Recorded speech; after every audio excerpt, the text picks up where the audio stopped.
Drama serial बेटियां में आज की एपिसोड में साथ की मम्मा बहुत परेशान होती हैं। वो साथ से भी कहती हैं कि मैं तुम्हारे पापा से बात करना चाहती हूँ, लेकिन वो मुझे लगता है कि वो नहीं मानेंगे क्योंकि वो मुझे कोई अहमियत नहीं देते, तो मेरे बेटे को क्या अहमियत देंगे। साथ कहता है मामा मैं भी आपके साथ चलता हूँ, लेकिन उसकी मम्मा कहती है नहीं बेटे तुम ना जाना, मैं अकेली ही जाके उससे बात करके आती हूँ।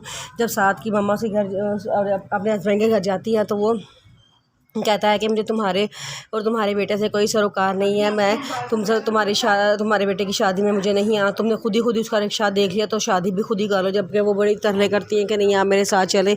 लड़की वालों की डिमांड है कि अब लड़के के पापा को भी लेकर आए। वो कहता है मुझे कोई इससे गर्ज नहीं है, मैं नहीं आना चाहता।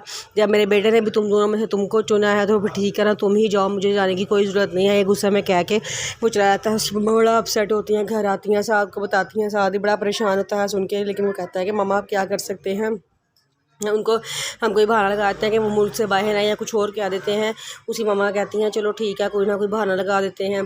आयशा बोल रोती है, कहती है आपा से को मैंने शादी नहीं करनी, मैंने इस शादी में शामिल ही नहीं होना, आपा से क्यों नहीं कहती। जिस पे वो कहता है कि उसकी बहन बहुत समझाती है कि नहीं ऐसी ऐसी बातें ना करो, पापा को और टेंशन ना दो, अब पापा खुद मान गए हैं तुम्हारी शादी के लिए, तुम्हारी शादी सारे मसाइल का हल है, जब तक तुम्हारी शादी नहीं ना होगी तुम ये मसले हल नहीं होंगे, तुम शादी करके अपने घर चली जाओगी तुम्हारे सारे मसले हल हो जाएंगे। आयशा बोल होती है, कहती है कि मेरा मकसद कभी भी नहीं था कि मैं सास से शादी करती, मैं तो सिर्फ पापा को खुशियाँ देना चाहती थी, लेकिन मैं अब क्या करूँ।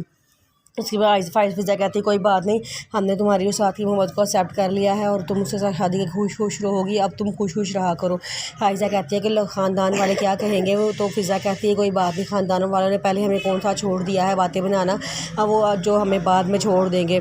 आयशा बड़ी मुश्किल से लेकिन मानती है, लेकिन मान जाती है। फ़िज़ा अपनी अम्मी के घर जा रही होती है तो वहाँ पे उसका देवर आ जाता है, कहता है कि भाभी मैं आपको आपके घर छोड़ आता हूँ। उसको फ़िज़ा कहती है नहीं नहीं मैं चली जाऊँगी, लेकिन उसका देवर कहता है नहीं भाभी ऐसे अच्छा नहीं लगता कि आप हमारी भाभी हैं और आप कैब करा के जाएँ और मैं गाड़ी भी लेके घर बैठा रहूँ, मैं आपको छोड़ के आता हूँ। ये देख के सारी बात उसकी सास देख रही होती है, उनको बहुत गुस्सा आता है, कहती हैं कि इसने पूरी तरह हर किसी को अपने काबू में कर लिया है, ये बहुत गलत बात है। फिर फ़िज़ा अपनी अम्मी की तरफ चली जाती है। जब फ़िज़ा अपनी अम्मी की तरफ से वापस आती है तो वो उसकी सास को डांटना शुरू कर देती है कि तुमने हर बंदे को अपने काबू में कर लिया है, तुम करना क्या चाहती हो मुझे ये बता दो, हैं तुम छोटे घर से आई हो, हमने तुम्हें एक्सेप्ट नहीं किया, दानिश को भी तुम नहीं पसंद हो, दानिश भी तुमसे शादी नहीं करा रहा था, लेकिन तुम फिर भी हमारे घर में घुसी हुई हो, तुम पता नहीं कैसी लड़की हो, तुम्हारी इज़्ज़त नफ्स का कोई ख्याल ही नहीं है, तुम इतना जलील करते हैं फिर भी तुम यहीं पर ही रहती हो।